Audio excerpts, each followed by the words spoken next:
যখন জাহান্নামীরা জাহান্নামের আযাব ভোগ করতে থাকবে তখন তাদের কলিজা ফাটা পিপাসা লাগবে এবং তখন তারা এতটাই ক্ষুধার্ত থাকবে তখন তারা নিজেদের হাত পা চিবিয়ে খেতে থাকবে। কিন্তু তখন তাদেরকে খেতে দেওয়া হবে এক ভয়ঙ্কর ফল। সেই ফলের আকৃতি হবে শয়তানের মাথার মতো এবং স্বাদ হবে অত্যন্ত তিতা ও কাঁটাযুক্ত।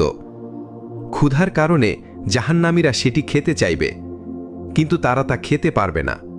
তখন ফেরেশতারা জোর করে তাদেরকে সেই ফল খাওয়াবে, যার ফলে তাদের ভেতরের নাড়িভুড়ি ছিঁড়ে যাবে এবং তাদের পিপাসা নিবারণের জন্য তাদের সামনে আনা হবে জাহান্নামের আগুনে ফুটন্ত পানি।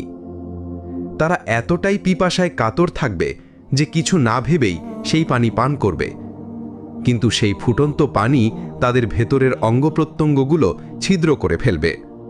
হে আল্লাহ, আমাদের